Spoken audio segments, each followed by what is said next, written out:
டெல்லி முதலமைச்சர் கெஜ்ரிவால் ராஜினாமாவை தொடர்ந்து தலைநகரின் அரசியல் களம் மேலும் சூடாகி இருக்கிறது. இந்த வீடியோவை உங்களுக்கு வழங்குபவர்கள் பேசஸ் பே, secure digital payments with multiple features and great success rate.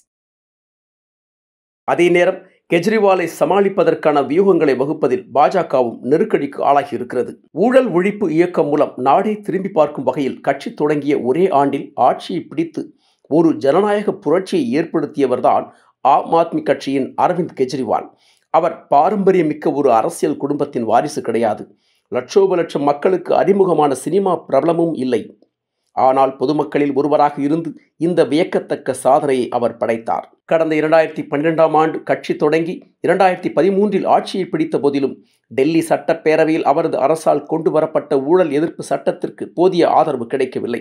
இந்த காரணத்தை முன்வைத்து முதலமைச்சர் பொறுப்பேற்ற 49 நாட்களிலேயே தனது பதவியை ராஜினாமா செய்தார் கெஜ்ரிவால். ஆம் ஆத்மி கட்சியின் பிரதான கொள்கையோடு தொடர்புடைய அம்சம் என்பதால் ஊழல் எதிர்ப்பு சட்டத்தை நிறைவேற்ற முடியாமல் போனதை அவர் தனது அரசின் மிகப்பெரிய தோல்வியாகவே பார்த்தார். ஊழல் குற்றச்சாட்டுகளுக்காக நீதிமன்றத்திடம் எத்தனையோ குட்டுகளை வாங்கியும் கண்டனங்களுக்கு ஆளாகியும் பதவி நாற்காலிகளை கெட்டியாக பிடித்து கொண்டிருந்த பல அரசியல் தலைவர்களுக்கு மத்தியில் இவர் ஒரு தனித்துவமிக்க தலைவராக தெரிந்ததால் டெல்லி சட்டப்பேரவைக்கு 2015ஆம் ஆண்டு நடைபெற்ற தேர்தலிலும் ஆம் ஆத்மி கட்சிக்கு மக்கள் மகத்தான வெற்றியை பரிசாக கொடுத்தனர். சிறப்பான நிர்வாகத்தாலும் முன்மாதிரியான சட்ட திட்டங்களாலும் அவரது ஆட்சிக்காலம் மக்களின் நம்பிக்கையை பெற்றதால் கடந்த 2020ஆம் ஆண்டு நடைபெற்ற தேர்தலிலும் தொடர்ந்து 3வது முறையாக ஆம் ஆத்மி பெரும்பான்மை பெற்று மிகப்பெரிய வெற்றியை பெற்றது. இதன் மூலம் கட்சியின் தலைமை ஒருங்கிணைப்பாளரான கெஜ்ரிவால் 3வது முறையாக முதலமைச்சர் பொறுப்பை ஏற்றார். அதே நேரம் மத்தியில் ஆட்சியில் இருக்கும் பாஜகவிற்கு மட்டும் தலைநகர் டெல்லி ஆம் ஆத்மி கட்சியின் பிடியில் இருப்பதை ஜீரணித்துக் கொள்ள முடியவில்லை. இதனால்தான் கடந்த 9 ஆண்டு காலமும் அரவிந்த் கெஜ்ரிவாலுக்கும் அவரது அரசாங்கத்திற்கும் எப்படியெல்லாம் குடைச்சல் தர முடியுமோ அப்படியெல்லாம் நெருக்கடிகளை கொடுத்தது மோடி தலைமையிலான பாஜக அரசாங்கம். அரவிந்த் கெஜ்ரிவாலை இப்படியே விட்டால் இவரை பின்பற்றி நாடு முழுக்க முன்மாதிரியான பல அரசியல் தலைவர்கள் உருவாக்கி விடுவார்கள். அப்படி ஒரு நிலை வந்துவிட்டால் நமது அரசியல் வண்டியின் அச்சாணி கழண்டு போகும் என்ற அச்சத்தில்தான் அரவிந்த் கெஜ்ரிவாலுக்கும் அவரை சார்ந்த ஆம் ஆத்மி கட்சிக்கும் பல நெருக்கடிகள் கொடுக்கப்பட்டன. பண மோசடி குற்றச்சாட்டின் பேரில் ஆம் ஆத்மி அரசின் மூத்த அமைச்சர் பொறுப்பில் இருந்த சத்யேந்தர் ஜெயின் கைது நடவடிக்கைக்கு உள்ளான நிலையில் டெல்லி அரசின் மதுபான கொள்கை விவகாரத்தில் மிக பெரும் ஊழல் என்ற குற்றச்சாட்டின் பேரில் முதலில் டெல்லி அரசின் மூத்த அமைச்சரும் துணை முதலமைச்சருமான மணீஷ் சிசோடியாவும் கைது செய்யப்பட்டார். அவர் மீது பண மோசடி வழக்கம் தொடுக்கப்பட்டு அமலாக்கத்துறையும் அவருக்கு எதிராக களமிறங்கியது. சிசோடியாவை தொடர்ந்து மற்றொரு அமைச்சரும் கைது நடவடிக்கைக்கு உள்ளானார். அதன் தொடர்ச்சியாகத்தான் இதே மதுபான கொள்கை ஊழல் குற்றச்சாட்டின் பேரில் அரவிந்த் கெஜ்ரிவால் கடந்த மார்ச் மாதம் கைது நடவடிக்கைக்கு உள்ளானார். இந்தியா கூட்டணிக்கு நெருக்கடி கொடுக்க தேர்தல் நேரம் பார்த்து அரவிந்த் கெஜ்ரிவாலை ஒன்றிய பாஜக அரசு கைது செய்திருக்கிறது என அப்போது பரவலாக குற்றச்சாட்டுகள் முன்வைக்கப்பட்டன. மக்கள் மன்றத்திலும் இது குறித்த கடுமையான விமர்சனங்கள் எழுந்தன. இந்த கைது நடவடிக்கைக்கு எதிராக கீழமை நீதிமன்றத்திலும் டெல்லி உயர்நீதிமன்றத்திலும் ஜாமீன் கோரி தொடரப்பட்ட மனுக்கள் பலமுறை தள்ளுபடி செய்யப்பட்ட நிலையில் இறுதியில் உச்சநீதிமன்றம் கெஜ்ரிவாலுக்கு ஜாமீன் வழங்கியது. இதையடுத்து 5 மாத கால சிறைவாசத்துக்கு பிறகு இந்த சிறைப்பறவை கூண்டை விட்டு வெளியே வந்தது. ஜாமீன் வழங்கப்பட்ட போதிலும் தலைமைச் செயலகத்திற்கு செல்லக்கூடாது, அரசு கோப்புகளில் ஆளுநரின் உத்தரவு இல்லாமல் கையெழுத்திடக்கூடாது என்பன போன்ற மிக கடுமையான நிபந்தனைகளை விதித்தது நீதிமன்றம். இதன் காரணமாக மீண்டும் முதலமைச்சர் நாற்காலில் அமர முடியாத இக்கட்டான சூழலுக்கு ஆளானார் கெஜ்ரிவால்.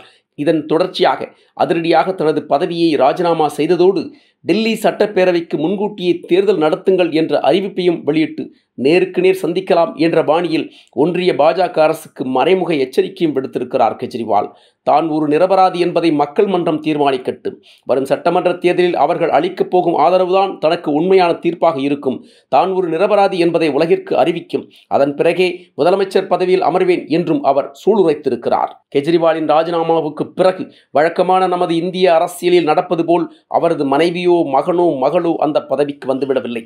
மாறாக அமைச்சர் பொறுப்பில் இருக்கும் அதிஷி மெர்லினா என்பவருக்கு வாய்ப்பளித்து முதலமைச்சர் நாற்காலியில் ஒரு பெண்ணை அமர வைத்து அழகு பார்த்திருக்கிறார் அரவிந்த் கெஜ்ரிவால்.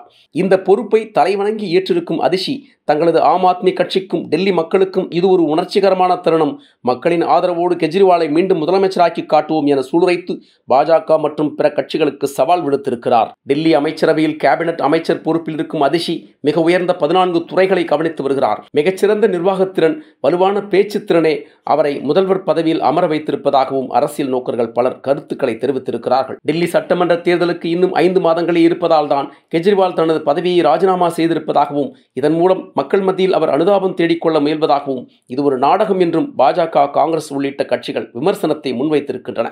ஊழல் எதிர்ப்பு சட்டத்திற்கு போதிய ஆதரவு இல்லை என்ற காரணத்திற்காக முதலமைச்சர் பதவியையே உதறிய அரவிந்த் கெஜ்ரிவால் அந்த பதவியை பெறுவதற்கு இப்படி ஒரு நாடகத்தை நடத்த வேண்டிய அவசியம் இல்லை. அவருக்கு மக்கள் ஆதரவு அமோகமாக இருக்கிறது. நடைபெறப் போகும் சட்டமன்ற தேர்தல் அதை நிரூபிக்கும் என ஆம் ஆத்மி கட்சியினர் மிகுந்த நம்பிக்கையோடு பேசி வருகிறார்கள். தனது ஆழ்ந்த அரசியல் அனுபவத்தால் மிகவும் சாதுரியமாக கெஜ்ரிவால் எடுத்த இந்த ராஜினாமா முடிவை எதிர்பார்க்காத பாஜக சற்று அதிர்ந்துதான் போயிருக்கிறது. ஏற்கனவே பஞ்சாபையும் பிடித்துவிட்ட ஆம் ஆத்மி இந்த தேர்தலிலும் மக்கள் ஆதரவோடு டெல்லியை கைப்பற்றிவிட்டால் ஒட்டுமொத்த இந்திய தேசத்தையே ஆட்சி செய்து வரும் போதிலும் தலைநகரை ஆளும் கௌரவம் தங்களுக்கு கிடைக்கவில்லையே என பாஜகவினர் ஏக்கப் பெருமூச்சு விடுவார். அது மட்டுமின்றி நாட்டின் அனைத்து பகுதிகளிலும் மூலைக்கு மூலை கெஜ்ரிவால்கள் போன்ற அரசியல்வாதிகள் தோன்றிவிட்டால் நமது அரசியல் வண்டியின் அச்சாணி கழண்டு போகும் என்ற அச்சமும் அவர்களை ஆட்கொண்டிருக்கிறது. இதனால்தான் அரவிந்த் கெஜ்ரிவால் விடுவிப்பு மற்றும் அவரது ராஜினாமா விவகாரம் டெல்லி அரசியல் களத்தை மேலும் சூடாக்கி இருக்கிறது. பாரதிய ஜனதா கட்சி மட்டுமின்றி காங்கிரஸ், தேசியவாத காங்கிரஸ், ஐக்கிய ஜனதா தளம் போன்ற மேலும் பல கட்சிகள் இந்த சவாலை சமாளிப்பது எப்படி என நினைத்து கலங்கி போயிருக்கின்றன.